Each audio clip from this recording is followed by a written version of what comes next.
Dans l'épisode précédent, on a vu que la société française est structurée par plusieurs facteurs. La catégorie socio-professionnelle, le revenu, le diplôme, le patrimoine, la composition du ménage, l'âge, le sexe et le lieu de résidence. On a aussi vu que la société a été transformée par la salarisation, la tertiarisation, l'élévation des qualifications et la féminisation des emplois. Il faut maintenant aller plus loin en posant une question plus théorique.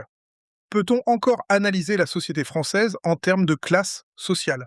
Cette question est essentielle parce qu'elle oppose plusieurs manières de comprendre la hiérarchie sociale. Certains sociologues insistent sur la persistance des classes. D'autres soulignent la diversification des inégalités, l'individualisation des trajectoires et l'importance croissante du genre, de l'âge ou du territoire. Pour comprendre ce débat, il faut revenir à deux grandes traditions sociologiques, celle de Karl Marx et celle de Max Weber. Chez Marx, les classes sociales sont d'abord définies par la place occupée dans les rapports de production. Autrement dit, ce qui compte principalement, c'est la relation aux moyens de production. Dans le capitalisme, Marx oppose la bourgeoisie, qui possède les moyens de production, et le prolétariat, qui ne les possède pas et doit vendre sa force de travail pour vivre. Cette opposition n'est pas seulement une différence de revenus ou de prestige, c'est un rapport d'exploitation et de conflit. La bourgeoisie tire son profit du travail salarié, tandis que les travailleurs cherchent à améliorer leur salaire et leurs conditions de travail. Pour Marx, les classes sociales sont donc liées à des intérêts opposés. Mais une classe sociale ne se réduit pas à une position objective. Marx distingue l'existence d'une classe en soi et d'une classe pour soi. Une classe en soi existe objectivement lorsque des individus partagent une même position dans les rapports de production. Mais elle devient une classe pour soi lorsque ses membres prennent conscience de leurs intérêts communs et s'organisent collectivement pour les défendre. Cette idée est importante. Pour qu'il y ait classe sociale au sens fort, il ne suffit pas que des individus se ressemblent statistiquement. Il faut aussi qu'ils se perçoivent comme appartenant à un même groupe, qu'ils identifient des intérêts communs et qu'ils puissent entrer en conflit avec d'autres groupes. La classe sociale est donc à la fois une position économique, une conscience collective et un rapport de force. Max Weber propose une analyse différente. Pour lui, la société est stratifiée selon plusieurs dimensions. La classe économique existe bien, mais elle ne suffit pas à expliquer toute la hiérarchie sociale. Weber distingue notamment la classe, le groupe de statut et le parti.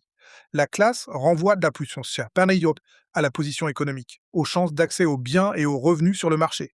Le groupe de statut renvoie au prestige social, à l'honneur, au style de vie, à la reconnaissance. Le parti renvoie au pouvoir politique, à la capacité d'influencer les décisions collectives. Dans cette perspective, deux personnes peuvent avoir des revenus proches mais un prestige différent, ou un prestige élevé mais un pouvoir économique limité, ou encore un pouvoir politique important sans être les plus riches. La stratification sociale est donc multidimensionnelle. Cette différence entre Marx et Weber est très utile pour analyser la société française actuelle. Marx aide à voir les rapports de domination liés à la propriété, au travail, au capital et aux conflits sociaux. Weber aide à comprendre que la hiérarchie sociale ne repose pas seulement sur la richesse, mais aussi sur le prestige, le diplôme, le mode de vie et le pouvoir. Dans la société actuelle, ces dimensions s'entrecroisent. Les cadres supérieurs disposent souvent de revenus élevés, de diplômes reconnus, d'un prestige professionnel et d'une influence sociale. Mais toutes les positions ne s'alignent pas parfaitement. Certains métiers utiles socialement peuvent être peu rémunérés et peu reconnus. Certains indépendants peuvent avoir un statut valorisé mais des revenus instables. Certains diplômés peuvent connaître un déclassement professionnel. La société est donc hiérarchisée, mais pas selon une seule ligne. La question est alors de savoir si l'approche en termes de classe sociale reste pertinente. Il y a de solides arguments pour répondre oui. Les inégalités économiques demeurent fortes. Les chances scolaires, professionnelles, résidentielles et culturelles restent liées à l'origine sociale. Les enfants de cadres n'ont pas les mêmes probabilités d'obtenir certains diplômes, d'accéder aux positions supérieures ou d'hériter d'un patrimoine que les enfants d'ouvriers ou d'employés. Les conditions de travail restent très différentes selon les groupes sociaux. Autonomie, pénibilité, horaire, sécurité de l'emploi, exposition au chômage, possibilité de promotion. Les styles de vie, les pratiques culturelles, les formes de sociabilité et même la santé varient aussi selon la position sociale. Tout cela montre que les classes sociales, ou au moins les grands groupes sociaux, continuent d'organiser fortement les trajectoires. Mais il existe aussi des arguments qui nuancent dans cette approche. Les frontières entre les classes sont parfois moins visibles qu'auparavant. La tertiarisation a diversifié les emplois. Le monde ouvrier industriel, qui a longtemps été central dans les analyses de classe, a reculé en proportion. Les employés forment un groupe très hétérogène, avec des situations très différentes selon les secteurs. Les classes moyennes se sont développées et diversifiées. Certains cadres salariés ne possèdent pas les moyens de production, mais occupent des positions de pouvoir dans les organisations. Certains travailleurs indépendants ont peu de capital et des revenus modestes. La structure sociale ne se laisse donc pas toujours réduire à une opposition simple entre bourgeoisie et prolétariat. Un autre élément de débat concerne les distances interclasses et intraclasses. Les distances interclasses désignent les écarts entre groupes sociaux. Si les cadres ont des revenus, des diplômes, des patrimoines et des pratiques de culturelles très éloignées de ceux des ouvriers, les distances interclasses sont fortes. Les distances intraclasses désignent les écarts à l'intérieur d'un même groupe. Si, parmi les cadres, certains sont très riches et d'autres relativement proches des classes moyennes, la distance intraclasse augmente. Si, parmi les employés, certains ont des emplois stables et d'autres des emplois précaires, le groupe devient plus hétérogène. La pertinence des classes sociales dépend donc de ces distances. Si les écarts entre groupes restent importants et les écarts internes limités, l'approche par classe est très efficace. Si les écarts internes augmentent fortement et que les frontières se brouillent, l'analyse doit devenir plus fine. L'identification subjective est également un enjeu majeur. Une classe sociale existe-t-elle si les individus ne s'y reconnaissent pas? Dans les sociétés contemporaines, beaucoup de personnes se disent appartenir aux classes moyennes, même lorsqu'elles occupent des positions très différentes.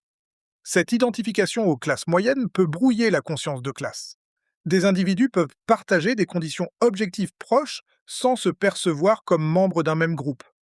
À l'inverse, certains peuvent donc se sentir socialement proches de groupes auxquels ils n'appartiennent pas objectivement, par aspiration, par mode de vie ou par trajectoire scolaire. Les classes sociales ne sont donc pas seulement des catégories statistiques, elles dépendent aussi des représentations, des sentiments d'appartenance et des formes de mobilisation collective. La multiplication des facteurs d'individualisation complique encore l'analyse. Les trajectoires sociales sont de moins en moins perçues comme entièrement déterminées par l'origine sociale. Les individus mettent en avant leurs choix, leurs diplômes, leurs goûts, leurs expériences, leurs projets, leur mobilité géographique ou professionnelle. Le marché du travail valorise parfois des compétences personnelles, des parcours atypiques, des capacités relationnelles ou numériques. La consommation permet aussi d'afficher des identités diverses. Cela peut donner l'impression que la société est devenue plus individuelle et moins structurée par des groupes. Mais attention, l'individualisation des trajectoires ne signifie pas disparition des inégalités. Elle peut même rendre les inégalités moins visibles parce que les échecs sont davantage interprétés comme des responsabilités individuelles alors qu'ils dépendent encore fortement de ressources sociales inégalement distribuées. C'est ici qu'il faut intégrer les rapports sociaux de genre. Les inégalités entre femmes et hommes ne sont pas secondaires, elles traversent toutes les classes sociales. Une femme cadre et une femme ouvrière n'ont pas la même position sociale, mais elles peuvent toutes deux subir certaines formes d'inégalité liées au genre. Inégalité de carrière, plafond de verre, répartition inégale du travail domestique, normes de féminité, exposition à certaines discriminations ou violences, contraintes liées à la maternité. De même, les hommes ne sont pas tous placés de la même manière selon leur classe sociale, mais ils bénéficient souvent de certaines normes professionnelles ou familiales plus favorables. Le genre ne remplace donc pas la classe, il s'articule avec elle. Cette articulation est essentielle. Une femme diplômée d'un milieu favorisé n'a pas les mêmes ressources qu'une femme peu diplômée d'un milieu populaire. Un homme ouvrier peut être dominé dans les rapports de classe tout en bénéficiant de certains avantages dans les rapports de genre. Une mère seule avec un emploi précaire peut cumuler des contraintes de revenus, de temps, de logement et de garde d'enfants. Les inégalités sociales sont donc souvent cumulatives. Elles ne s'additionnent pas toujours mécaniquement, mais elles se renforcent. C'est pourquoi il faut penser ensemble la classe, le genre, l'âge, le territoire et la composition familiale. L'âge et la génération structurent aussi fortement la société. Les jeunes adultes sont souvent confrontés à une insertion professionnelle plus incertaine, à des contrats temporaires, à des stages, à des difficultés d'accès au logement et à une forte dépendance au diplôme. Les adultes installés peuvent disposer d'une stabilité professionnelle et familiale plus forte. Les personnes âgées peuvent être sorties du marché du travail, mais disposer d'un patrimoine ou, au contraire, connaître l'isolement et la précarité. Les générations n'ont pas toutes connu les mêmes conditions économiques. Entrer sur le marché du travail pendant une période de croissance ou pendant une période de chômage élevé ne produit pas les mêmes trajectoires. Acheter un logement quand les prix sont modérés ou lorsqu'ils sont très élevés ne donne pas les mêmes chances d'accumuler du patrimoine. L'âge est donc à la fois une position dans le cycle de vie et une appartenance générationnelle. Le territoire est une autre fracture centrale. La société française n'est pas seulement hiérarchisée socialement, elle est aussi organisée spatialement.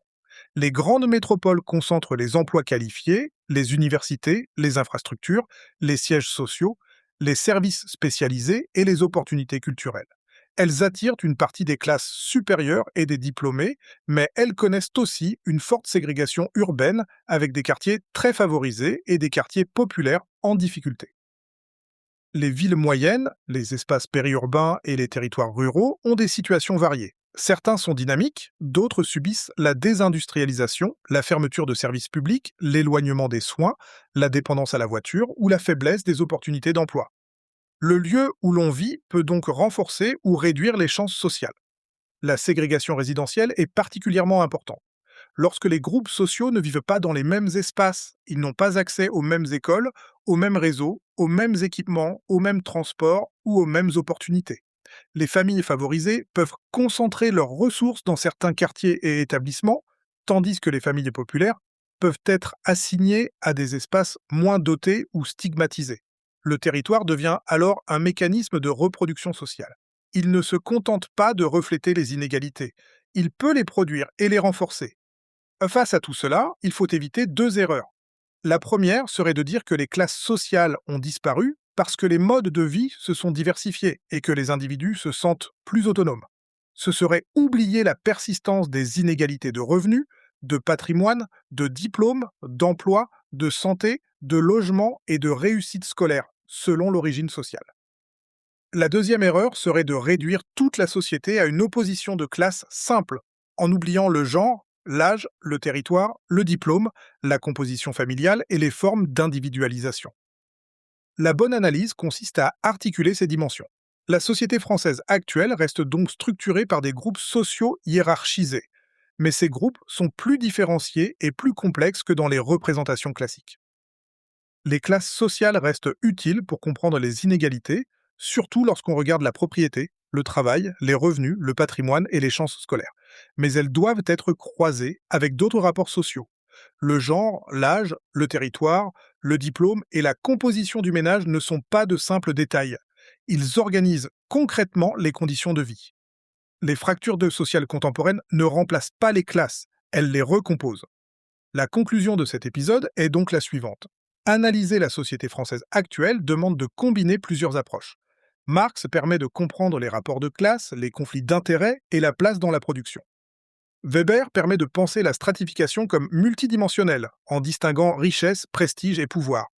Les statistiques contemporaines montrent que la PCS, le revenu, le diplôme, le patrimoine, le sexe, l'âge, le ménage et le territoire structurent toujours fortement les positions sociales. Mais la pertinence d'une lecture en classe sociale fait débat, car les frontières se brouillent, les groupes deviennent plus hétérogènes, les identifications subjectives changent et les trajectoires s'individualisent. Pour le bac, il faut retenir une idée centrale. La société française n'est pas devenue parfaitement fluide ou purement individuelle. Elle reste hiérarchisée, mais cette hiérarchie est multidimensionnelle.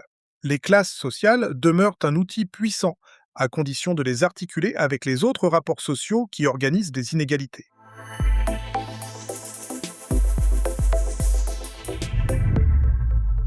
Merci d'avoir écouté cet épisode. N'hésite pas à t'abonner, à partager et surtout à foncer écouter les suivants. À très vite.